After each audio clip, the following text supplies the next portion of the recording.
ಇದು ಒಂದು ಇದು ಅದೇ ತಾನೇ ಕಂಪ್ಲೇಂಟ್. ಹೌದು, ಅದೇ ಕಂಪ್ಲೇಂಟ್. Same complaint. ಅದೇ ರೆಕಾರ್ಡಿಂಗ್ ಯಾಕೆ ಮಾಡ್ತಿದ್ದೀರಾ? ರೆಕಾರ್ಡಿಂಗ್ ಅಲ್ಲ, ನಮ್ದು ಲೈವ್ ಹೋಗ್ತಾ ಇದೆ. ಹಾಂ, ಲೈವ್ ಈಗ ಅಷ್ಟೇ ಸರ್, ಅದೇನು ಸಮಸ್ಯೆ ಇಲ್ಲ, ಅದೇನಿಲ್ಲ. ಈಗ ಇದು ನೋಡಿ, ಈಗ ಇವರು ಯಾರು ಬೇಕು, ಇಲ್ಲ ಈಗ ಈ ವ್ಯಕ್ತಿ ಅವರು ಯಾರು ಅನ್ನೋದೇ ಗೊತ್ತಿಲ್ಲ. ಯಾರು ಇವರು ಪಾರ್ಟಿ ಓಲಾಗಿ ಕೆಳಗಡೆ ಇವ್ರದ್ದು ಯಾರೋ ಬಂದು ಹೊಡೆದು ಕಿತ್ಕೊಂಡು ಹೋಗ್ಬಿಟ್ಟಿದ್ದಾರೆ, ಅಲ್ಲೇ ಮಾಡಿ ಕಿತ್ಕೊಂಡು ಹೋಗಿದ್ದಾರೆ ಗಾಡಿ. ಮತ್ತೆ ಈ ಗಾಡಿನ ಅವ್ರದ್ದೇನೋ ಆಯ್ತು, ಅವ್ರು ಕಂಪ್ಲೇಂಟ್ ಕೊಟ್ಟಿದ್ರಲ್ಲ, ನಮ್ಮ ಕಂಪ್ಲೇಂಟ್ ಎಕ್ಸ್ಪೈರಿ ಮಾಡ್ತಾ ಇದ್ದಾರೆ. ಅದು ಗಾಡಿ ಲೋನ್ ಇದೆ ಅಂತೆ, ಅದು ಯಲಹಂಕ ಶೆಟ್ಟಿಗೆ ಹಾಕಿದ್ದಾರೆ. ಅದು ಏನೋ ಅಂದ್ರೆ ಅವ್ರ ರೂಲ್ಸ್ ಪ್ರಕಾರ ಆ ಪವನ್ ಅನ್ನೋರು ಓನರ್ ಅಲ್ವಾ, ಈ ಲೋನ್ ಕಟ್ಟಿ ಪವನ್ ಅಲ್ವನ್ರಿ, ಆ ಕಂಪ್ನಿಯವ್ರಿಗೂ ಅಷ್ಟೇ ಅಥಾರಿಟಿ ಇರುತ್ತೆ. ಆ ಲೆಕ್ಕ ತಗೊಂಡು ಹೋಗಿದಾರಂತೆ. ಈಗ ಯಾರು ತಗೊಂಡು ಹೋದ್ರು ಅಂತ ನಾವು ಕೇಳಿದೀವಿ ಅವರಿಗೆ. ಅವರು ನನಗೆ ಈ ಪೋಸ್ಟ್ ಮಾಡಿದ್ದಾರೆ. ಅವರು ನಾಳೆ ಬಂದು ಯಾರು ತಗೊಂಡು ಹೋದ್ರು ಅಂತ ನಮ್ಗೆ ಡೀಟೇಲ್ಸ್ ತಗೊಂಡು ಬರ್ತಾರೆ ಅಂತ ನಿಮ್ಗೆ ನಮಗೆ ಮಾಹಿತಿ ಬೇರೆ ಸರ್. ನಾವು ಮಾಹಿತಿ ಕೇಳ್ತೀವಿ, ಗಾಡಿ ನಂಬರ್ ನಾವು ಕೇಳ್ತಾ ಇರೋದು ಏನು ಆಕ್ಷನ್ ಆಗಿದೆ, ಇದು ಅಪರಾಧ ಯಾವ್ದು ಅಂತ ಗೊತ್ತು. ಗಾಡಿ ನಂಬರ್ ರಾಜ್ಯ ಸರ್ಕಾರದ ಆರ್ಬಿಐ ಏನಿದೆ, ಯಾವುದೇ ಕಾರಣಕ್ಕೂ ಮನೆ ಹತ್ರ ಹೋಗಿ ಅವ್ನು ದಬ್ಬಾಳಿಕೆ ಮಾಡಿ ವಿತೌಟ್ ನೋಟಿಸ್, ಯಾವುದೇ ರೀತಿ ನೋಟಿಸ್ ಕೊಡದೆ ಕೊಟ್ಟಿದಾರಂತಲ್ಲ ಅಲ್ಲ, ಕೊಟ್ಟಿಲ್ಲ ಅಂತ ಇವ್ರು ಅದಕ್ಕೆ ಕೇಳಿದ್ರಿ ಸ್ವಾಮಿ, ಅವ್ರಿಗೆ ಅದಕ್ಕೆ ಬರಕ್ ಹೇಳಿದ್ರಿ ಮ್ಯಾನೇಜರ್ಗೆ. ಒಂದು ಆದ್ಮೇಲೆ ರಾಜ್ಯ ಸರ್ಕಾರದ ಆದೇಶ ಇದೆ, ಯಾರೇ ಇರ್ಬೋದು ಅವ್ರನ್ನ ನಾವು ಹೆಂಗ್ ನಡೆಸ್ಕೋಬೇಕು. ಮತ್ತೆ ಮನೆ ಹತ್ರ ಹೋಗೋದು, ಅವ್ರೆಲ್ಲೋ ಕೆಲಸದ ಇದಕ್ಕೆ ಹೋಗಿ ಅವ್ರ ಹತ್ರ ದಬ್ಬಾಳಿಕೆ ಮಾಡಿ ಕಿತ್ಕೊಳ್ಳೋದು ಅಪರಾಧ ಅಂತ ಇದೆ ರಾಜ್ಯ ಸರ್ಕಾರದ ಆದೇಶ. ಗೊತ್ತಿದೆ ನಿಮ್ಗೆ? ಗೊತ್ತಿದ್ಯಾ? ಮತ್ತೆ ಅದ್ರ ಮೇಲೆ ಕಂಪ್ಲೇಂಟ್ ಮಾಡಿ FIR ಮಾಡಿ ಅವ್ರಿಗೆ. ಈಗ ಅವರು ಕಂಪ್ಲೇಂಟ್ ತಗೊಂಡಿದ್ದಾರೆ. ಸುಪ್ರೀಂ ಕೋರ್ಟ್ ಗೈಡ್ಲೈನ್ಸ್ ಪ್ರಕಾರ ನಮ್ಗೆ ಪ್ರಿಲಿಮಿನರಿ ಎನ್ಕ್ವೈರಿ ಮಾಡಪ್ಪ ಅವರು ಕೊಟ್ಟಿದ್ದಾರೆ ಕಾನೂನಲ್ಲಿ. ಅದನ್ನು ಮಾಡದೆ ನಿಮ್ಗೆ ಅಕ್ಲಾಟ್ಮೆಂಟ್ ಅವ್ರಿಗೆ ಯಾರು ಕಂಪ್ಲೇಂಟ್ ಪಾರ್ಟಿ ಯಾರು ಅಲ್ಲ, ಇವ್ರೆ ಬನ್ನಿ, ನಿಮ್ಗೆ ಅಕ್ಲಾಟ್ಮೆಂಟ್ ಕೊಟ್ಟಿದ್ದಾರೆ ಇಲ್ಲ ನೋಡಿ, ಮಾಡಿ ಎಂಕ್ವೈರಿ ಮಾಡಿ ಟೈಮ್ ಬೇಡ ನಮ್ಗೆ. ಟೈಮ್ ಬೇಕಾ ಬೇಡ? ನೋಡಿ ಒಂದೇ ಸರಿ ಆದ್ಮೇಲೆ ನೋಡಿ, ಇದು ಜಾಣಕೂಡಿ ಹೆಂಗೆ ಗೊತ್ತಾ? ಯಾಕೆ ಗೊತ್ತಾ? ಇವತ್ತು ಇಡೀ ವ್ಯವಸ್ಥೆ ಸರ್ಕಾರದ ಆದೇಶ ಸರ್ಕಾರ ಅಂದ್ರೆ ಯಾರ್ರಿ? ನಾವು ನೀವು ಅಲ್ವಾ? ನಾವೇ ಸರ್ಕಾರ. ಆದ್ರೆ ನೀವೊಂದು ಜವಾಬ್ದಾರಿ ಸ್ಥಾನದಲ್ಲಿ ಇದ್ದೀರಲ್ಲ, ಅದಕ್ಕೆ ನಿಮ್ಗೆ ಅವ್ರು ಬಂದ್ ಕೂಡ ಕಂಪ್ಲೇಂಟ್ ತಗೊಂಡು ಅಕ್ಲಾಟ್ಮೆಂಟ್ ಕೊಟ್ಟು ಅದೇ ಉದ್ದೇಶದಿಂದ ಉಲ್ಲಂಘನೆ ಆಗಿದೆಯಲ್ಲ. FIR ಮಾಡಿ ನೋಡ್ರಿ, ನಾವು ಕಾನೂನು ಚೌಕಟ್ಟಲ್ಲೇ ಮಾಡಬೇಕು. ಈಗ ಎಕ್ಸಾಂಪಲ್, ನಿಮ್ಮ ಹೆಸರೇನು? ರಘುನಂದನ್. ನಿಮ್ಗೆ ಆಗ್ಲಿಲ್ಲ ನಿಮ್ಗೆ ಬರ್ತಾನೆ, ಸುಮ್ನೆ ನಿಮ್ಮ ಮೇಲೆ ಏನೋ ಕಂಪ್ಲೇಂಟ್ ಕೊಟ್ಬಿಡ್ತಾನೆ. ಅದನ್ನ ಪ್ರಿಲಿಮಿನರಿ ಎನ್ಕ್ವೈರಿ ಮಾಡೋದ್ ಬೇಡ, ಸುಮ್ನೆ ತಗೊಂಡು ನಿಮ್ಮ ಮೇಲೆ ಏನೇನೋ ಮಾಡಕ್ಕಾಗತ್ತಾ? ಎಲ್ಲ ಆಗಲ್ಲ. ಅದಕ್ಕೆ ಕಾನೂನಲ್ಲಿ ಅವಕಾಶ ಇದೆ, ಅದ್ರ ಪ್ರಕಾರನೇ ಮಾಡಿರೋದು. ನೋಡಿ, ಇವ್ರಿಗೆ ಹಲ್ಲೆ ಮಾಡಿದ್ದಾರೆ, ಅಲ್ಲೇ ಮತ್ತೆ ಇವ್ರ ಹತ್ರ ಬಲವಂತವಾಗಿ ಕಿತ್ಕೊಂಡು ಹೋಗಿದ್ದಾರೆ. ಹೌದ್ರಿ, ಅದಕ್ಕೆ ಕಂಪ್ಲೇಂಟ್ ತಗೊಂಡು ಏನೇನ್ ಹಲ್ಲೆ ಮಾಡಿದಾರೆ ಎಲ್ಲಾ ಡಾಕ್ಯುಮೆಂಟ್ಸ್ ಕಲೆಕ್ಟ್ ಮಾಡ್ತಾ ಇದೀವಿ. ಹಲ್ಲೆ ಮಾಡಿದಂತ ಕಂಡು ಬಂದ್ರೆ 100% ಆಗತ್ತೆ ಕಾನೂನಲ್ಲಿ, 100% ಆಗತ್ತೆ. ನಮ್ಗೇನ್ರಿ ಅವ್ನ್ ಯಾರು ಗೊತ್ತಿಲ್ಲ, ಇವ್ರು ಯಾರು ಗೊತ್ತಿಲ್ಲ, ಕಾನೂನಲ್ಲಿ ಅದನ್ನೇ ಮಾಡೋದು. ಅದು ಬಿಟ್ಟು ಬೇರೆ ಮಾಡಕ್ ಆಗಲ್ಲ. ನೀವ್ ಪ್ರೆಷರ್ ಹಾಕಿ ಯಾರ ಹತ್ರ ಹಾಕಿ ಕಾನೂನು ಬಿಟ್ಟು ಮಾಡಕ್ ನಮ್ಗೆ ಅವಕಾಶನೇ ಇಲ್ಲ. ಭಾಗಕ್ಕೆ ಬಂದಿಲ್ಲ, ನಾವು ಕಾನೂನೇ ಮಾತಾಡಕ್ ಬರ್ತೀವಿ ಅಷ್ಟೇ, ಅದನ್ನೇ ಮಾಡ್ತಾ ಇರೋದು. ನಾವ್ ಹೇಳ್ತಾ ನೋಡಿ ಸರ್, ನೀವು ಹೇಳೋ ಅವಶ್ಯಕತೆನೇ ಇಲ್ಲ. ಅವ್ರು ನೀವು ಬಂದೇ ಇರ್ಲಿಲ್ಲ ಮೊನ್ನೆ, ಅವ್ರು ಬಂದ ಕಂಪ್ಲೇಂಟ್ ತಗೊಂಡಿಲ್ಲ ನಾನು ತಿಳ್ಕೊಳ್ರಿ. ನೋಡಿ ಸರ್, ಇದು ನಮ್ಮ ರಾಜ್ಯ ಸರ್ಕಾರದ ಆದೇಶ ಇದೆಯಲ್ಲ, ಮನೆ ಬಾಗಿಲಿಗೆ ಹೋಗಿ ಸಾಲವನ್ನ ಕೇಳೋದು, ಜೋರು ಧ್ವನಿಯಲ್ಲಿ ಅದು ಇದು ಮಾಡಿ ಕೇಳೋದೇನೆ ವೈಲೇಷನ್. ತನಿಖೆಯಲ್ಲಿ ಕಂಡು ಬಂದ್ರೆ 100% ನಮ್ಗೇನಾಗ್ಬೇಕು. ಈಗ ಒಂದ್ ನಿಮಿಷ, ಈಗ ತನಿಖೆಯಲ್ಲಿ ಕಂಡು ಬಂದ್ರೆ ಮಾಡ್ತೀವಿ ಅಂತ ಹೇಳ್ತಾ ಇದ್ರಲ್ಲ ನೀವು. ನಾನ್ ಫಸ್ಟ್ ಬಂದ್ ಕೇಳಿದಾಗ ಸೀಸರ್ ಯಾರು ಮಾಡ್ಕೊಂಡು ಹೋಗಿದಾರೆ ನಮಗ್ ಗೊತ್ತೇ ಇಲ್ಲ ಅಂತ ಹೇಳಿದ್ರಿ. ಯಾವ್ದು ಸೀಸ್ ಯಾರು ಮಾಡ್ಕೊಂಡು ಹೋಗಿದಾರೆ ಗೊತ್ತೇ ಇಲ್ಲ. ಬಂದಿ ಬೇರೆ ಇದಾರೆ, ನಾನು ತಿಳ್ಕೊಂಡು ಹೇಳಿದ್ದೆ. ಅಲ್ಲ, ನಾನ್ ಕೇಳಿದ್ದೇಳಿ, ನನಗ್ ನೀವ್ ಹೇಳಿದ್ದು ಸರಿ, ನೀವು ತಿಳ್ಕೊಂಡೇ ನೀವು ಬಂದ್ರಲ್ಲ. ಬಂದೆ, ಫೋನ್ ಮಾಡ್ಕೊಂಡು ತಿಳ್ಕೊಂಡು ಪಾಪ ನಿಮ್ಗೆ ಇನ್ಫಾರ್ಮೇಶನ್ ಗೊತ್ತಾಗ್ಲಿ ಅಂತ ನಾನು ಹೇಳಿದ್ದು. ಸರಿ, ನೀವು ಸ್ಟೇಷನ್ಗೆ ಬಂದಿದ್ರೆ ರೆಸ್ಪಾನ್ಸ್ ಮಾಡ್ತೀನಿ. ಇಲ್ಲ, ನನ್ನ ಫಸ್ಟ್ ಕೇಳಿದಾಗ ನಮಗ್ ಗೊತ್ತೇ ಇಲ್ಲ, ಎನ್ಕ್ವೈರಿ ಮಾಡಕ್ ಏನು ಅಂತಲೇ ಗೊತ್ತಿಲ್ಲ ಅಂತ ಹೇಳಿದ್ರೆ, ಕೊನೆಗೆ ಇವ್ರನ್ನ ಕರ್ಕೊಂಡೋಗಿ ಒಳಗಡೆಗೆ ಫೋಟೋ ತೋರಿಸಿದೀರಾ, ಅವ್ರು ನಿಮ್ಮ ಹತ್ರ ಕಾಲ್ ಮಾಡಿ ಹೇಳಿದ್ರಂತೆ, ವಿಡಿಯೋ ತೋರಿಸಿದಾರೆ ಅವರಿಗೆ. ನೀವೇನ್ ಹೇಳಿದ್ರಿ? ಗಾಡಿ ಹತ್ರ ಗೋಡನ್ ಹಾಕೊಂಡ್ರ ಅಂತ ಹೇಳಿದ್ರಿ. ಗೋಡನ್ ಬಹಳ ದೂರ ಇದೆಯಾ? ಎಲ್ಲಿರೋದು ಗೋಡನ್? ಅಲ್ಲ, ನೀವೇ ತಾನೇ ಹೇಳಿದೀವ ಗೋಡನ್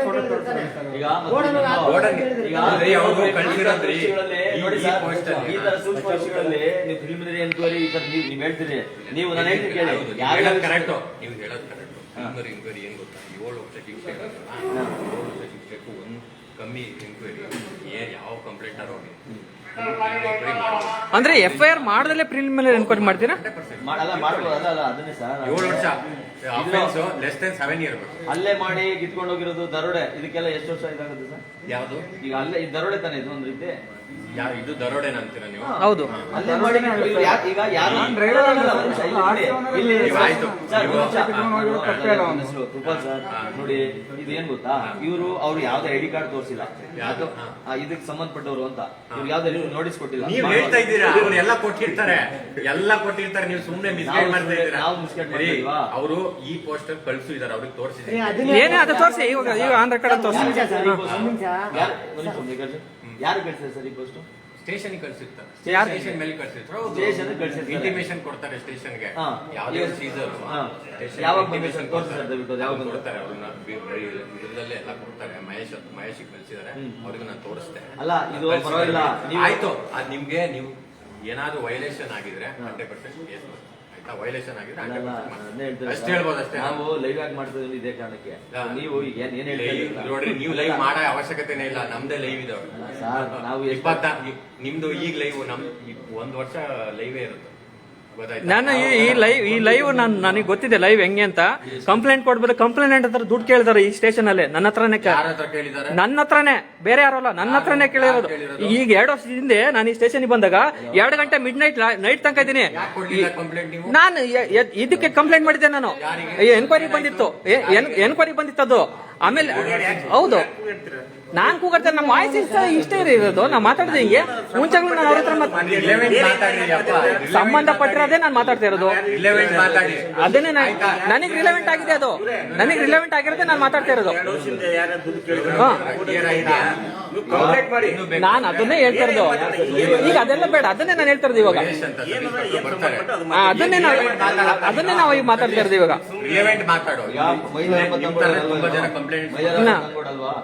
ಮೈಲಾರಪ್ಪ ತಂಗೋಡಲ್ಲ ಇವ ಅವ್ರು ಟ್ರಾನ್ಸ್ಫರ್ ಕೊಟ್ಟಿರ್ತಾರ. ಅಲ್ಲ ಈಗ ಕೊಟ್ಟಿದ್ದಾರ ಕೊಟ್ಟಿಲ್ಲ ನಮ್ಗೆ ಗೊತ್ತಾ ಸರ್. ಈಗ ಮೈಲಾರಪ್ಪ ತಂಗೋಡ ಅಂತಿದೆ, ನನಗೆ ಇವ್ರನ್ನ ಕೇಳ್ಬೇಕಲ್ವಾ? ಇವ್ರನ್ನಲ್ಲ, ಮಹೇಶ್ ಅಂತ ಕೇಳಿ, ಸಬ್ ಇನ್ಸ್ಪೆಕ್ಟರ್ ಅವ್ರು ಮೈಲಾರಪ್ಪ ಪಿಟಿಷನ್ ಮಾಡಿ ಅವರಿಗೆ ಹೈಯರ್ ಆಫೀಸರ್ಗೆ ಕೊಟ್ಟಿರ್ತಾರೆ ತನಿಖೆ. ಮೈಲಾರಪ್ಪ ಯಾರು ಇಲ್ಲಿ? ಅವ್ರಿಲ್ಲ, ಮೈಲಾರಪ್ಪ ಅನ್ನೋರು ಇಲ್ಲ. ಅವರು ಮಹೇಶ್ ಅನ್ನೋರು 11 ಕೋರ್ಟಿಗೆ ಹೋಗಿದ್ದಾರೆ. ಬರ್ತೀನಿ ಅಂತ ಫೋನ್ ಮಾಡಿದ್ರಿ, ಬರ್ತಾರೆ. ಬಂದ್ಮೇಲೆ ನಿಮ್ಗೆ ಅದು ಜೆರಾಕ್ಸ್ ಎಲ್ಲ ಕೊಡ್ತಾರೆ, ಆಯ್ತಾ? ನೀವು ಅನ್ಕೊಂಡಂಗೆ ಏನು ಇಲ್ಲ ಅನ್ಸದ್ ನನಗೆ ಪ್ರಕಾರ. ಆಯ್ತು, ಹಂಗಿದ್ರೆ ಒಳ್ಳೇದು. ಅನ್ಕೊಂಡಂಗೆಲ್ಲ ಎಲ್ಲಾನು ಇದೆ, ಬಟ್ ಎಲ್ಲ ಇದ್ರೆ ಮಾಡ್ತಾರೆ. ತನಿಖೆ ಕಂಡು ಬಂದ್ರೆ 100% ವೈಲೇಷನ್ ಆಗಿದೆ. ಆಯ್ತು, ಆದ್ರೆ 100% ಮಾಡ್ತೀವಿ. ನೀವು ಇಲ್ಲಿ ಹೇಳ್ತಾರಲ್ಲ ಈ ಪೋಸ್ಟ್ ಮಾಡಿದ್ದಾರೆ ಅಂತ ಅಂದ್ಬಿಟ್ಟು, ನಾನು ಹೇಳುದು ಅಲ್ಲಿ ಸ್ಪಾಟ್ ಅಲ್ಲಿ ಇವನಿಗೆ ಅದ್ ನೋಟಿಸ್ ಕೊಟ್ಟು, ಇಲ್ಲ ಅಂತಂದ್ರೆ ಅಟ್ಲೀಸ್ಟ್ ಅವ್ರ ಐಡಿ ಕಾರ್ಡ್ ನೋಡಿ. ಇನ್ನೊಂದು ಅದು ವೈಲೇಷನ್ ಆದ್ರೆ ಮಾಡೋಣ, ಆಯ್ತಾ? ಅವ್ರು ಹೇಳ್ತಾರೆ, ಅವರು ಡಿಫೆನ್ಸ್ ಮಾಡ್ತಾರೆ. ಇಡೀ ರಾಜ್ಯಾದ್ಯಂತ ನಿಮ್ಗೆ ಎಷ್ಟು ಕೇಸ್ ಬೇಕು ಹೇಳಿ? ಇದೇ ತರದ್ದು ದಬ್ಬಾಳಿಕೆ ಅಂತ ಸುಮ್ನೆ ಹೇಳ್ಬೇಡ್ರಿ. ಅಮಾಯಕರ ಮೇಲೆ ಇವ್ರು ಸುಳ್ಳು ಕಂಪ್ಲೇಂಟ್ ಕೊಡ್ತಾರೆ. ನೋಡ್ರಿ, ತಾಳ್ಮೆ ಇರ್ಬೇಕು. ತಾಳ್ಮೆ ಅಂದ್ರೆ FIR ಮಾಡಿ ತನಿಖೆ ಮಾಡಬೇಕು. ಅಲ್ಲಿವರೆಗೆ ಇವಾಗ ಒಂದು ಉದಾಹರಣೆ ನಾನು ಹೇಳೋದೇನಂದ್ರೆ, 3 ದಿವಸ ಆದ್ಮೇಲೆ ಬಂದಿರ ಅಂತ ಕೇಳಿದ್ರು. ಆದ್ರೆ ಯಲಹಂಕ ಸ್ಟೇಷನ್ ಅಲ್ಲಿ 2 ದಿವಸ ಟೈಮ್ ಕಳೆದ್ರು. ಇಲ್ಲಿ ಬಂದ್ಮೇಲೆ 2 ದಿವಸ ಆಲ್ರೆಡಿ ಟೈಮ್ ಹೋಗ್ತಾ ಇದೆ ಆಲ್ರೆಡಿ.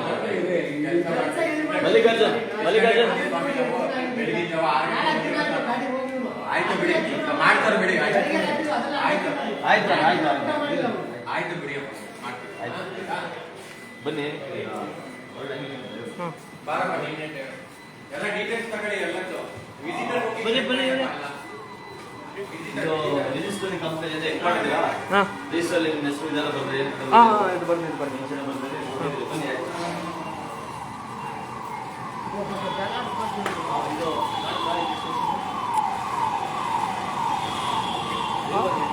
ಅಲ್ಲಿ ಕಾಣಿಸುತ್ತೆ ಅನ್ಸುತ್ತೆ.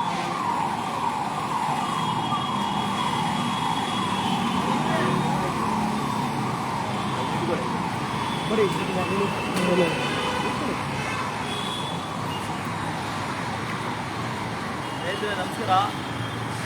ಇಲ್ಲ ಬನ್ನಿ, ಬರಲ್ಲ, ಇಲ್ಲ ಸುಮ್ಮನೆ ನೋಡ್ಬಿಡಿ, ಬನ್ನಿ, ತೋರಿಸ್ಬಿಟ್ಟು ಬನ್ನಿ. ಸ್ನೇಹಿತರೆ ನಮಸ್ಕಾರ. ಇವತ್ತು ನಾವು RMCR ಪೊಲೀಸ್ ಸ್ಟೇಷನ್ ಎದುರುಗಡೆ ಇದ್ದೀವಿ. ನಾನು ಇದೇ ಮೊದಲನೇ ಬಾರಿ ಈ ಸ್ಟೇಷನ್ ಬರ್ತಾ ಇರೋದು. ಇದೇ ಬಂದಿರಲಿಲ್ಲ. ಇದು ನೋಡಿ, ಇವತ್ತು ಇದನ್ನ ನಿಜವಾಗ್ಲೂ ಚಾಲಕರು ಗಮನಿಸಬೇಕು, ಮತ್ತೆ ಈ ವ್ಯವಸ್ಥೆ ಗಮನಿಸಬೇಕು. ಯಾಕೆ ಅಂತ ಹೇಳ್ತೀನಿ ಅಂದ್ರೆ, ಇಡೀ ವ್ಯವಸ್ಥೆ ಏನಾಗೋಗಿದೆ.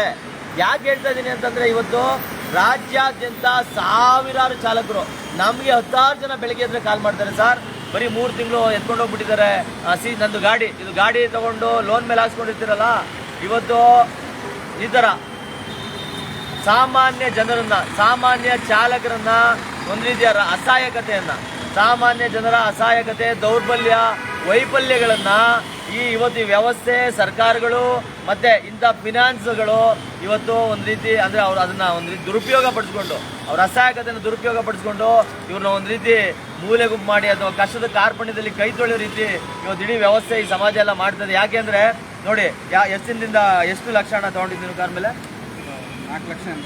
4,80,000. ಯಾವಾಗ? ಎಷ್ಟು ವರ್ಷ ಆಯ್ತು? 12 ತಿಂಗಳಿಂದ ಕರೆಕ್ಟಾಗಿ ಕಟ್ಕೊಂಡ್ ಬಂದಿದ್ಯಾ. ಈಗ ಲಾಸ್ಟ್ 3 ಮಂತ್ಸ್ ಕಟ್ಟಿಲ್ಲ, 3 ತಿಂಗಳು. 3 ತಿಂಗಳ ಮೇಲೆ ಎಷ್ಟು ದಿನ ಆಗಿತ್ತು? 3 ತಿಂಗಳ ಮೇಲೆ 3 ದಿನ ಆಗಿರೋದು. 3 ತಿಂಗಳು.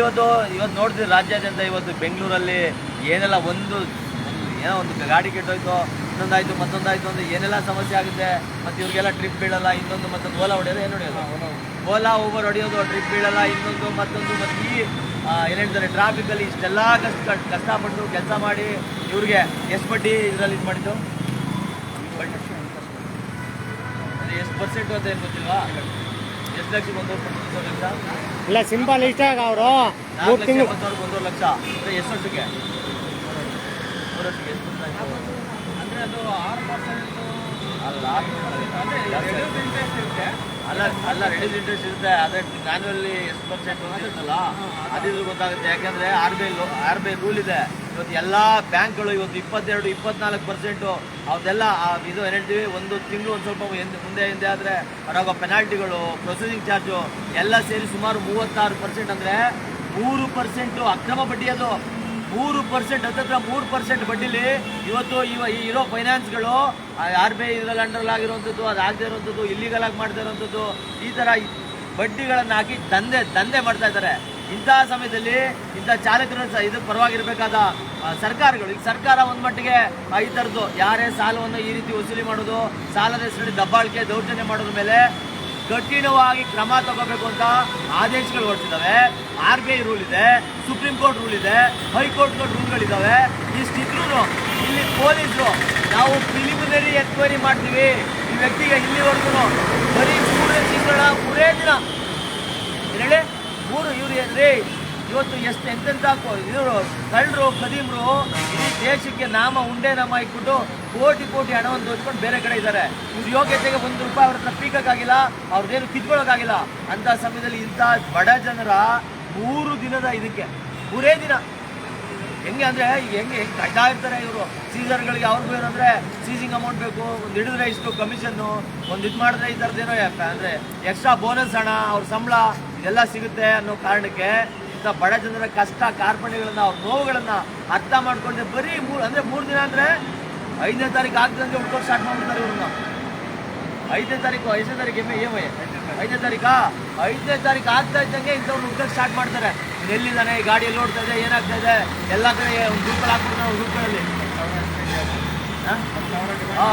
ಈಗ 3 ತಿಂಗಳು ಮಾಡಿದ್ರೆ ಇವ್ರ ಗಾಡಿನ ಹೇಳ್ದೆ ಕೇಳದೆ ಡ್ಯೂಟಿ ಮಾಡುವಾಗ ಸೀಸ್ ಮಾಡಿ ನಾವು ಸೀಸರು ₹10,000 ಎಕ್ಸ್ಟ್ರಾ ಕೇಳ್ತಾರಂತೆ. ಈಗ ಈ ವ್ಯಕ್ತಿಗೆ 4 ದಿನದಿಂದ 5 ದಿನದ ಕೆಲಸ ಇಲ್ಲ, ಯಾವನ್ ಕೊಡ್ತಾನೆ?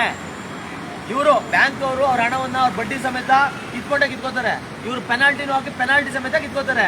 ಈಗ ಸೀಸರ್ಗೂ ಇವ್ರಿಗೆ ಎಕ್ಸ್ಟ್ರಾ ಹಣ ಕೊಡಬೇಕು ಅಂತಂದ್ರೆ ಮತ್ತೆ ಇವ್ನ ಹಣ ಯಾರಪ್ಪ ಕೊಡ್ತಾರೆ? ಈ ವ್ಯಕ್ತಿ ಹಣ ಯಾರು ಕೊಡ್ತಾರೆ? ಆದ್ರೆ ಅದನ್ನ ಕೇಳೋದಕ್ಕೆ ನಾವು ಈ ಪೊಲೀಸ್ ಠಾಣೆಗೆ ಬಂದ್ರೆ ಈಗ ಪೊಲೀಸ್ ಏನ್ ಹೇಳೋದು, ಇದರಲ್ಲಿ ನಾವು ಪ್ರಿಲಿಮಿನರಿ ಎನ್ಕ್ವೈರಿ ಮಾಡ್ತೀವಿ. ಸಾಮಾನ್ಯವಾಗಿ ನೀವು ನೋಡಿದ್ದೀರಾ, ಯಾವ್ದಾದ್ರು KRS ಪಕ್ಷರು ಇನ್ನೊಬ್ರು ಮತ್ತೊಬ್ರು ಅಮಾಯಕರು ಬಂದ್ರೆ ಇಮ್ಮಿಡಿಯೇಟ್ ಆಗಿ FIR ಆಗ್ಬಿಡುತ್ತೆ. ಯಾವ ಪ್ರಿಲಿಮಿನರಿ ಇಲ್ಲ, ಯಾವ ಎಲಿಮಿನರಿ ಇಲ್ಲ, ಡೈರೆಕ್ಟ್ FIR, ಡೈರೆಕ್ಟ್ ಅಂದ್ರೆ ಡೈರೆಕ್ಟ್ ಕೋರ್ಟು, ನೈಟೇ ಕೋರ್ಟ್ ಸಬ್ಮಿಟ್ ಮಾಡ್ಬಿಡ್ತಾರೆ ಕೋರ್ಟ್ಗೆ. ಇವೆಲ್ಲ ನೋಡಿರ್ತೀರಾ. ಆದ್ರೆ ಈ ಥರದ ಅನ್ಯ ಈಗ 15 ದಿನ ಪ್ರಿಲಿಮಿನರಿ ಅವ್ರು 14 ದಿನ ಟೈಮ್ ತಗೋತಾರೆ ಇವರು. ಅದರಲ್ಲಿ ಅವ್ರ ಮೇಲೆ ಇವರು, ಇವ್ರ ಮೇಲೆ ಅವರು, ಇಲ್ಲಿರೋದೇ ಹುಡುಗಿಯರು ಅವ್ರು ಐವೋಗೆ ಬೇರೆಯವ್ರಿಗೆ ಇನ್ಚಾರ್ಜ್ ಕೊಟ್ಟಿದ್ದಾರೆ. ಯಾರು ತನಿಖೆ ಮಾಡ್ತಾರೆ ಏನು ಸ್ಪಷ್ಟವಾದ ಮಾಹಿತಿ ಇಲ್ಲ. ಅದಾದ್ಮೇಲೆ ನಿಮ್ಗೆ ಇದೇನು ಯಾವುದೋ ಒಂದು ಮಾಹಿತಿ ಕೊಟ್ಟಿದ್ದಾರೆ, ಇವ್ನ ಫೋಟೋ ಇದೆಲ್ಲ ಹೆಂಗೆ ಗೊತ್ತಾ ನಿಮಗೆ ಅಂತಂದರೆ ನಮ್ಗೆ ಹೆಂಗೋ ಗೊತ್ತು ಏನೇನೋ ಕಥೆಗಳು ಹೇಳೋದು. ಕಾನೂನಿನ ಒಂದು ಅಲ್ಪ ಲೋಪಗಳನ್ನು ಮುಂದೆ ಇಟ್ಕೊಂಡು ಇಂಥ ಅಮಾಯಕರಿಗೆ, ಇಂಥ ಚಾಲಕರಿಗೆ, ಸಾವಿರಾರು ಲಕ್ಷಾಂತರ ಚಾಲಕರಿಗೆ ಮೋಸ ಮಾಡುವಂಥ ಚಾಲಕರಿಗೆ ಅಷ್ಟೇ ಅಲ್ಲ, ಇಡೀ ಇವರೆಲ್ಲ ಏನಕ್ಕಿದ್ದಾರೆ ಅನ್ನೋದು ನಿಮ್ಗೆ ಗೊತ್ತಿದೆ. ಈಗ ಆಲ್ರೆಡಿ ನಮಗೂ ಹೇಳಿ ಹೇಳಿ ಹೇಳಿ ಸಾಕಾಗಿದೆ. ಯಾಕೆ ಅಂದರೆ ನಾವು ಯಾಕೆ ಪೊಲೀಸನ್ನೇ ನಾವು ಅಕೌಂಟಬಿಲಿಟಿ ಮಾಡ್ತಾ ಇದೀವಿ ಅಂದರೆ ಎಲ್ಲರನ್ನು ಪ್ರಶ್ನೆ ಮಾಡಿ ಎಲ್ಲವನ್ನು ಸರಿ ಮಾಡುವ ಎಲ್ಲ ತಾಕತ್ತನ್ನ ಅಥವಾ ರೈಟ್ಸನ್ನ, ಹಕ್ಕನ್ನ ಈ ಸಂವಿಧಾನ ಈ ಪೊಲೀಸರು ಕೊಟ್ಟಿದೆ. ಆದರೆ ಈ ಪೊಲೀಸರು ಹಣಕ್ಕೋ ಇನ್ಯಾವುದಕ್ಕೂ ತಮ್ಮನ್ನ ತಾವು ಮಾರ್ಕೊಂಡು ಅದಕ್ಷತೆಯಿಂದ, ಅಪ್ರಾಮಾಣಿಕತೆಯಿಂದ ಇಂಥ ಬಡ ಜನರನ್ನ ಸುಲಿಯುವಂಥ ಕೆಲಸವನ್ನು ಮಾಡ್ತಾ ಇದ್ದಾರೆ. ಯಾಕಂದರೆ ಈಗಾಗಲೇ 2 ವರ್ಷದಿಂದ ಇದೇ ಸ್ಟೇಷನ್ನಿನ ಜನ ಯಾರೋ ಒಬ್ಬ ಅಯೋಗ್ಯ ಅಧಿಕಾರಿ ನಮ್ಮ ಸತೀಶ್ ಹತ್ರ ಹಣ ಅಂದರೆ ರೈಟ್ನ ಡಿಮ್ಯಾಂಡ್ ಮಾಡಿ, ಲಂಚಕ್ಕೆ ಡಿಮ್ಯಾಂಡ್ ಮಾಡಿ ಇವರು ಕಂಪ್ಲೇಂಟ್ ಹೋಗಿ ಹೈಯರ್ ಅಥಾರಿಟಿಗೆಲ್ಲ ಕಂಪ್ಲೇಂಟ್ ಹೋಗಿ ಅದು ತನಿಖಾ ಹಂತಕ್ಕೆಲ್ಲ ಹೋಗಿದೆ.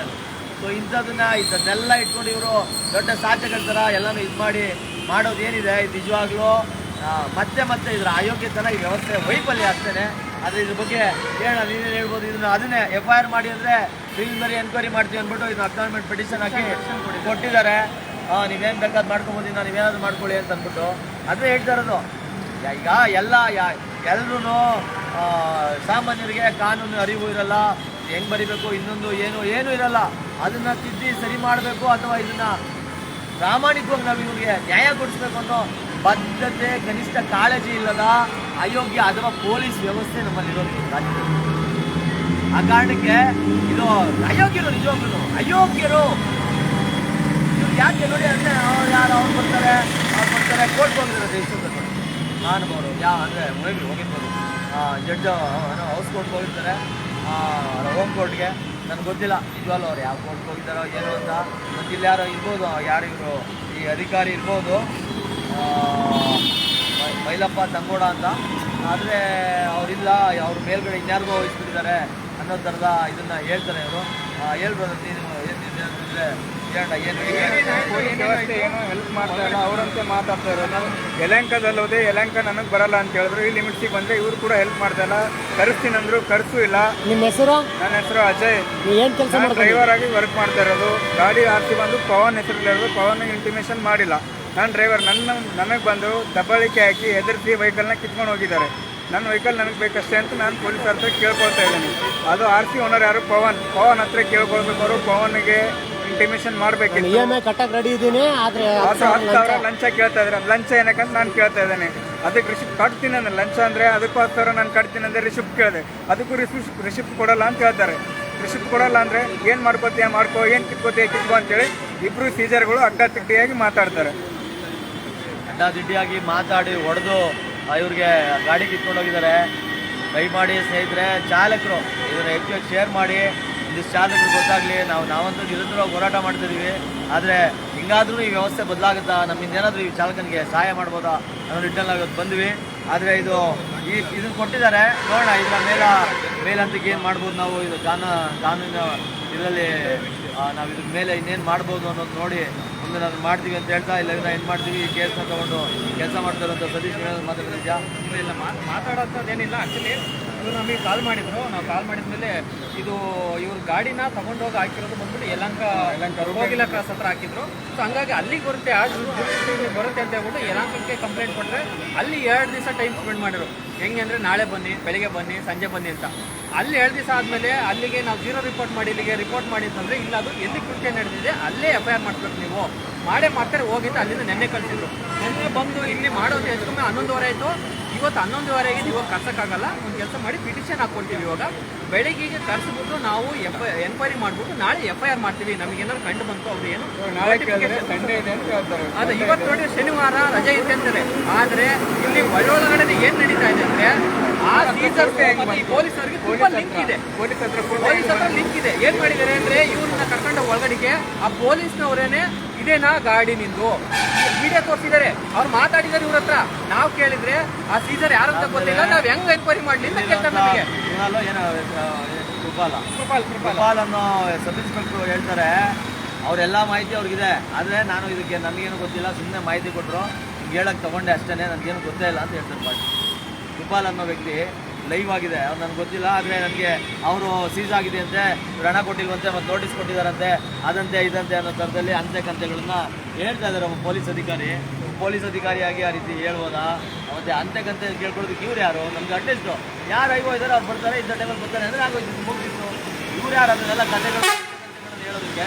ಅದು ಅಂತೆ ಕಂತೆಗಳು ಎಷ್ಟು ಇದಿದೆ ಅನ್ನೋದು ಎಷ್ಟು ಬಿಡಿಲ್ಲ ಅದು ಇದು ಅನ್ನೋದು ಹೇಗೆ ಗೊತ್ತಾಗುತ್ತೆ? ಮತ್ತೆ ಅನ್ನೆಸೆಸರಿ ಆಗಿ ಫೋನ್ ಮಾಡಿ ಇವಾಗ ಇಲ್ಲ ಅಂದ್ರೂ ಕೂಡ ಬನ್ನಿ ಸ್ಟೇಷನ್ಗೆ ಬಂದ್ರೆ ಅವ್ರಿಲ್ಲ ಇವ್ರಿಲ್ಲ, ನಾಳೆ ಬನ್ನಿ ಬೆಳಿಗ್ಗೆ ಬನ್ನಿ ಇದಾರೆ ಹೇಳ್ತಾರೆ. ಈ ತರ ಮಾಡಿ ಎಷ್ಟೋ ಜನನ ಎಷ್ಟೋ ಟೈಮ್ ಹಾಳು ಮಾಡಾಕಿದ್ದಾರೆ ಅವರು. ಇದು ನಮ್ಮ ವ್ಯವಸ್ಥೆ ಸ್ನೇಹಿತರೆ, ದಯಮಾಡಿ ಇನ್ನೇನು ಇಲ್ಲ, ನಾವು ಏನು ಮಾಡ್ಬೋದು ಅದು ಮಾಡ್ಬೋದು ಅಷ್ಟೇ. ಈ ಕಾನೂನು ಚೌಕಟ್ಟು ಒಳಗಡೆ ಅದು ಮೀರಿ ನಾವು ಅಸಹಾಯಕರೇ. ಹಾಗಾಗಿ ಇಂಥ ಅಸಹಾಯಕ ಚಾಲಕರ ಜೊತೆ ಸಾಮಾನ್ಯರ ಜೊತೆ ನಿಜವಾಗ್ಲೂ ನಿಂತಿರೋದು ಪ್ರಾಮಾಣಿಕವಾಗಿ KRS ಪಕ್ಷ. ಆ ಕಾರಣಕ್ಕೆ ಬೆಂಬಲಿಸಿ ನೀವು ನಮ್ಮ ಜೊತೆ ಬನ್ನಿ, ಈ ಥರದ ಸಮಸ್ಯೆಗಳು ಜೊತೆಯಾಗಿ ಹೋರಾಡೋಣ ಅಂತ ಹೇಳ್ತಾ ಸ್ನೇಹಿತರ ನಮಸ್ಕಾರ. ಮಲ್ಲಿಕಾರ್ಜುನ್, KRS ಪಕ್ಷ ಸೈನಿಕ. ನೋಡಿ, ನಾನು ಒಬ್ಬ ಚಾಲಕರು ಇವತ್ತು ಒಟ್ಟಾರೆ ಚಾಲಕರ ಪರಿಸ್ಥಿತಿ ಹೆಂಗಾಗಿದೆ ಅಂದರೆ ಫುಟ್ಪಾತ್ ಮೇ ಸೋನ. ಬಟ್ ಇಲ್ಲಿ ಯಾರಿಗೆ ಕೇಳೋರು ದಿಕ್ಕಿಲ್ಲ. ಕೆಲವು ಡ್ರೈವರ್ಗಳು ಕೆಲವು ಓಲಾ ಊಬರ್ಗಳಲ್ಲಿ ಡ್ಯೂಟಿಗಳು ಬಿಡ್ತಲ್ಲ, ಅವರು ಓಲಾ ಊಬರ್ ಮತ್ತೊಂದು ಕೋಟಿಗಟ್ಟಲೆ ದುಡ್ಡು ಮಾಡ್ತಾ ಇದ್ದಾರೆ ವಿಚಾರದಲ್ಲಿ ಹೇಳ್ಬೇಕಂದ್ರೆ. ಅವರು ಆರಾಮಾಗಿದ್ದಾರೆ ಓನರ್. ಇವತ್ತು ಡ್ರೈವರ್ಗಳು ಗಾಡಿ ತೊಗೊಂಡು ಜೀವನ ಕಟ್ಕೊಳ್ಳೋಕ್ಕೆ ಆಗ್ತಾಯಿಲ್ಲ, ಮತ್ತು ಒಂದೊತ್ತು ಊಟ ಮಾಡೋಕ್ಕೂ ಆಗ್ತಾಯಿಲ್ಲ. ಡ್ರೈವರು ನೋಡಿ ಮಂತ್ಲಿ ಆದರೆ EMI ಕಟ್ಟಬೇಕು ಅನ್ನೋಕ್ಕೋಸ್ಕರ ಟೆನ್ಷನ್ ಆಗಿ ಇವತ್ತು ಹಾಸ್ಪಿಟಲ್ಗಳು ಸೇರ್ತಾ ಇದ್ದಾರೆ. ಬಟ್ ಯಾಕೆ ದುಡಿಯೋ ಕಡಿದ ಡ್ರೈವರ್ಗಳು ಡ್ಯೂಟಿಗಳು ಸಿಗ್ತಾಯಿಲ್ಲ. ಕಂಪ್ನಿಗಳಲ್ಲಿ ಹೋದ್ರೂ ಕೂಡ ಅವರು ಕರೆಕ್ಟಾಗಿ ಡ್ಯೂಟಿ ಕೊಡ್ತಾಯಿಲ್ಲ. ಬಟ್ ಡ್ರೈವರ್ ಜೀವನ ಹೆಂಗಾಗಿದೆ ಅಂದರೆ ಇವತ್ತು ನರ್ಕು ಥರ ಪರಿಸ್ಥಿತಿ ಆಗಿಬಿಟ್ಟಿದೆ. ಈ ರಾಜಕಾರಣಿಗಳು ಅದ್ರ ಜೊತೆ ಸೇರಿಕೊಂಡು ಇವತ್ತು ನಿಗದಿ ಒಂದು ಚಾಲಕರಿಗೆ ಒಂದು ಏನು 24 ರೂಪಾಯಿ ಬೆಲೆ ಮಾಡಿದ್ರೆ ಅದು ಕೊಡೋಕ್ಕೆ ಕಡಿಯಿಲ್ಲ. ಓಲಾ ಊಬರ್ ಹೋದರೆ 10 ರೂಪಾಯಿ 5 ರೂಪಾಯಿ ಕೊಡ್ತಾರೆ. ಇವತ್ತು ಮಕ್ಕಳು ಲಕ್ಷಾಂತರ ರೂಪಾಯಿ, ಕೋಟ್ಯಾಂತರ ರೂಪಾಯಿ ಮಕ್ಕಳು 100-200 ರೂಪಾಯಿ ಇವತ್ತು ಬರೀ ತಿಂದು ಕಡಿಸ್ತಾ ಇದ್ದಾರೆ. ದೊಡ್ಡ ಶ್ರೀಮಂತ ಮಕ್ಕಳು ಇವತ್ತು ಅದೇ ಡ್ರೈವರ್ಗಳು ಸಿಗ್ತಲ್ಲ, ಒಂದು ಸೋರ್ಸ್ ಆದ ಇನ್ಕಮ್ಮು. ಆದರೆ ಗಾಡಿ ಡೀಸೆಲ್ ಆಗಿರ್ಬೋದು, ಮತ್ತು CNG ಆಗಿರ್ಬೋದು, ಪೆಟ್ರೋಲ್ ಆಗಿರ್ಬೋದು, ಒಂದು ಲಕ್ಷಾಂತರ ರೂಪಾಯಿ ಕೊಟ್ಟು EMI ಹಾಸ್ಕೊಂಡು ದುಡ್ಡು ತೊಗೊಂಡಿರ್ತಾನೆ. ಅದು EMI ಕಟ್ಟೋಕ್ಕಾಗಲ್ಲ. ಪೆಟ್ರೋಲ್ ಹಾಕಿದ್ರೆ ಮನೆ ಸಂಸಾರ ನಡೆಸಬೇಕು, ಮಕ್ಕಳು ಫೀಸ್ ಕಟ್ಟಬೇಕು, ಬಾಡಿಗೆ ಕಟ್ಟಬೇಕು. ಇವತ್ತು ಯಾವುದೋ ಊರದಿಂದ ಇಲ್ಲಿ ಬಂದು ಜೀವನ ಕಟ್ಕೋಬೇಕಂದ್ರೆ ಈ ರೀತಿ ರಾಜಕಾರಣಿಗಳು ಜೊತೆ ಸೇರ್ಕೊಂಡು ಕಂಪ್ನಿ ಜೊತೆ ಮಿಂಗಲ್ ಆಗಿ ಇವತ್ತು ಡ್ರೈವರ್ ಜೀವನನ ಬೀದಿಗೆ ಬಂದಿದೆ. ಡ್ರೈವರ್ ಇವತ್ತು ಯಾವನ್ನೇ ಎಚ್ಚೆತ್ಕೊಂಡು ಇವತ್ತು ಮುಂದಿನ ದಿನಗಳಲ್ಲಿ ಎಲ್ಲರೂ ಒಟ್ಟಾರೆ ಸೇರಬೇಕು. ನನಗೆ ಆಗಬೇಕು, ಇವ್ನಿಗೆ ಆಗಬೇಕು ಅಂದರೆ ಇವತ್ತು ಹೇಳ್ತೀನಿ ಕೇಳಿ. ನೀವು ಡ್ರೈವರ್ಗಳು ಏನು ಬಂದಿದ್ರ, ಮುಂದಿನ ದಿನಗಳಲ್ಲಿ ಭಿಕ್ಷೆ ಬೇಡ ಪರಿಸ್ಥಿತಿ ಬರುತ್ತೆ. ಪ್ರತಿಯೊಬ್ಬರು ಚಾಲಕರು ಬೇಕಾದ್ರೆ ಬರೆದಿಟ್ಕೊಳ್ಳಿ. ಈ ಸರ್ಕಾರನ ಬದಲಾವಣೆ ಮಾಡಿಲ್ಲ ಅಂದರೆ ಡ್ರೈವರ್ ಇಲ್ಲ, ಇಲ್ಲಿ ಯಾರು ಬೆಂಗಳೂರಲ್ಲಿ ಉಳಿಗಾಲ ಇಲ್ಲ ಮತ್ತು ಹೊರ ರಾಜ್ಯಗಳಲ್ಲಿ ಉಳಿಗಾಲ ಇಲ್ಲ. ಆಲ್ರೆಡಿ ನಮಗೆಲ್ಲ ಗೊತ್ತಿದೆ. ಕಾಂಗ್ರೆಸ್ ಸರ್ಕಾರ, BJP ಸರ್ಕಾರ, JDS ಸರ್ಕಾರ, 3 ಸರ್ಕಾರ ಒಟ್ಟಾರೆ ಸೇರಿ ಇವತ್ತು ಅಣ್ಣ ತಮ್ಮ ರೀತಿಯಲ್ಲಿ ಇವತ್ತು ವ್ಯವಹಾರಗಳು ಮಾಡ್ತಾ ಇದ್ದಾರೆ. ಹಂಗಾಗಿ ನೋಡಿ, ಇವತ್ತು ಚಾಲಕರು ಇವತ್ತು ಒಂದು ಪೊಲೀಸ್ ಸ್ಟೇಷನ್ ಕಾಮನ್ ಸೆನ್ಸ್ ಬೇಡವಾ? 9ನೇ ತಾರೀಕು ಆಗಿರೋದು ಘಟನೆ. ಅದು 9ನೇ ತಾರೀಕು ಆಗಿರೋದಕ್ಕಂತ ಇವತ್ತು ಎಷ್ಟು ಡೇಟು? 13, 9, 10, 11, 12, 13. ಇವತ್ತು 4 ದಿನ ಆಯಿತು. 4 ದಿನ ಡ್ರೈವರ್ಗೆ ಒಂದು FIR ಮಾಡೋಕ್ಕಾಗಲ್ಲ. ಇವ್ರ ಯೋಗ್ಯತೆಗೆ ಅಂದರೆ ನಮ್ಗೆ ನೋಡಿ, ಇವತ್ತು ನಾವು ತೆರಿಗೆ ದುಡಿದ್ರೆ ಅವ್ರಿಗೆ ತೆರಿಗೆ ಬರುತ್ತೆ, ದುಡಿಲ್ಲ ಅಂದ್ರೆ ಯಾವ ದುಡ್ಡು ಬರಲ್ಲ. ಇವತ್ತು ತೆರಿಗೆ ದುಡ್ಡಲ್ಲಿ ತಿಂತ ನೋಡಿ ಆರಾಮಾಗಿ ಹೆಂಗಿದ್ದಾರೆ ಅವ್ರ ಹೆಂಡ್ರು ಮಕ್ಕಳು, ಅವ್ರು ಒಳ್ಳೆ ಎಜುಕೇಷನಲ್ಲಿ ಇದ್ದಾರೆ. ಇವತ್ತು ನಾವು ನೋಡಿ, ನಾವು ಓನರ್ ಆಗಿ ಇವತ್ತು ಫುಟ್ಪಾತಲ್ಲಿ ಇದ್ದೀವಿ. ಹಾಳಾಗಿ ಬಿಡ್ತಕ್ಕಂಥ ವ್ಯಕ್ತಿಗಳು ಇವತ್ತು ಕೆಲಸ ಮಾಡಬೇಕು, ಕೆಲಸ ಮಾಡ್ತಾ ಇಲ್ಲ ಪೊಲೀಸ್ ಸ್ಟೇಷನ್ಗಳಲ್ಲಿ. ಯಾಕೆ ಈ ರೀತಿ ದಬ್ಬಾಳಿಕೆ ಮೋಸ ಆಗ್ತಿದೆ ಅಂದರೆ ಸಾಮಾನ್ಯ ಜನರು ಒಟ್ಟಾರೆ ಸೇರಿ ಇವತ್ತು ಈ ಡ್ರೈವರ್ಗೆಲ್ಲ ಎಲ್ಲಾದರೂ ಆಗಿರ್ಬೋದು. ಆದರೆ KRS ಪಕ್ಷ ಬಂದು ಒಂದಿಷ್ಟು ಕೈ ಜೋಡಿಸಿ, ಯಾವ ಸಂಘಟನೆಗಳು ಯಾವುದೇ ಬೇಕಾದ್ರೆ ಹೊರ ರಾಜ್ಯ ಎಲ್ಲೇನೋ ಹೋಗಿ ತೊಂದರೆ ಇಲ್ಲ, ಯಾವುದು ಒಟ್ಟಾರೆ ಸೇರಿ ಇವತ್ತು ಕೆಲಸಗಳು ಮಾಡ್ತಾ ಇಲ್ಲ. ಬಟ್ ಮಾಡ್ತಕ್ಕಂಥ ಕೆಲಸ ರಾಜಕಾರಣಿಗಳ ಅಡಿಯಲ್ಲೇ ಇವತ್ತು ಎಲ್ಲರೂ ಗುಲಾಮರಾಗಿದ್ದಾರೆ. ಹಂಗಾಗಿ ತಾವೆಲ್ಲ ಎಚ್ಚೆತ್ಕೋಬೇಕು. ನೋಡಿ, 4 ದಿನ ಆಯಿತು. ಆ ಪಾಪ ಡ್ರೈವರ್ ಮತ್ತು ಊಟ ಏನು ಮತ್ತೊಂದೇನು ಅವ್ರು ಮತ್ತು EMI ಕಟ್ಟಬೇಕು, ಎಲ್ಲ ಕಟ್ಟಬೇಕು. ಈ ಅಧಿಕಾರಿ ಆಗಿರೋ ನಾಲಾಯಕರು, ಇವ್ರು ಹೊಟ್ಟೆಗೆ ಅನ್ನ ತಿಂತಾರೋ ಪಕ್ಕ ತಿಂತಾರೋ ಏನು ಗೊತ್ತಿಲ್ಲ. ಇಂಥವ್ರನ್ನ ನಾವು ಸಮಾಜದಲ್ಲಿ ಅಧಿಕಾರದಲ್ಲಿ ಕೂಡಿಸಿ ಇಂಥವ್ರನ್ನೆಲ್ಲ ಸಂವಿಧಾನ ಕೊಟ್ಟು ಇವ್ರನ್ನೆಲ್ಲ ಚೇರೆಲ್ಲ ಕುರ್ಚಿ ಎಲ್ಲ ಕೊಟ್ಟು ಇವ್ರು ಆರಾಮಾಗಿ AC ರೂಮಲ್ಲಿದ್ದಾರೆ. ಇವತ್ತು ನಾವೆಲ್ಲ ಫುಟ್ಪಾತ್ಗೆ ಬಂದಿದ್ವಿ. ಇಂಥವ್ರಿಗೆಲ್ಲ ನಾಚಿಕೆ ಹಾಕ್ಬೇಕು. ಇಂಥವ್ರಿಗೆ ಒಂದು ಸಾಮಾನ್ಯ ಜನರು ಸ್ಟೇಷನ್ ಪೊಲೀಸ್ ಅವ್ರು ಹೇಳ್ತಾರೆ ಗೋಡನಲ್ಲಿ ಗಾಡಿ ಇದೆ ಅಂತ ಹೇಳ್ತಾರೆ. ಇವ್ರ ಯೋಗ್ಯತೆಗೆ ಹೋಗಿ ಗಾಡಿನ ತನಿಖೆ ಮಾಡಿ ಇವ್ರಿಗೆ ಏನದ ಶಿಕ್ಷೆ ಆ ವ್ಯಕ್ತಿ ಯಾರಾಗಿರ್ಬೋದು RBI ಪ್ರಕಾರ ಹೋದ್ರೆ ಅವನು ಯಾವುದು ನೋಟಿಸ್ ಕೊಟ್ಟಿಲ್ಲ, ಮತ್ತೊಂದು ಕೊಟ್ಟಿಲ್ಲ, ಬಂದು ಏಕದುಮ್ಮಲ್ಲ ಅಲ್ಲೇ ಮಾಡಿ ಗಾಡಿನ ಕಿತ್ಕೊಂಡು ಹೋಗಿ ಬಲವಂತಿಗೆಲ್ಲ ಅವ್ರಿಗೆ ಗೊತ್ತಿದ್ರು ಕೂಡ ಅವ್ರ ಕೈನ ಏನು ಮಾಡೋಕ್ಕಾಗ್ತಿಲ್ಲ. ಅಂದರೆ ಅವ್ರು ಇವ್ರಿಗೆ ತುಂಬ ಅಂತ್ಮ ಬಾಂಧವ ಸಂಬಂಧ ಇದೆ, ಮತ್ತು ಅಣ್ಣ ತಮ್ಮರ ಸಂಬಂಧ ಇದೆ ಅನ್ನೋ ಗೊತ್ತಿಲ್ಲ. ಅದು ಒಳಗಡೆ ಏನೇನು ವ್ಯವಹಾರಗಳಿದೆ ಅಲ್ಲಿ ಹೋಗು ತಗೋದಲ್ಲ, ಇಲ್ಲಿ FIR ತಗೋದಲ್ಲ. ಬಟ್ ಇವ್ರು ಯಾವ ರೀತಿಯಲ್ಲಿ ಇದನ್ನು ಬಿಡಲ್ಲ. ಮತ್ತು ಮುಂದಿನ ದಿನದಲ್ಲಿ ಏನಾಗುತ್ತೆ ಅಂತ ಹೇಳ್ತಾ ನಮಸ್ಕಾರ. ಹೆಚ್ಚು ಚಾಲಕರು ಶೇರ್ ಮಾಡಿ, ಒಳ್ಳೆಯದಾಗಲಿ ಚಾಲಕರಿಗೆ ಇದಾಗಲಿ.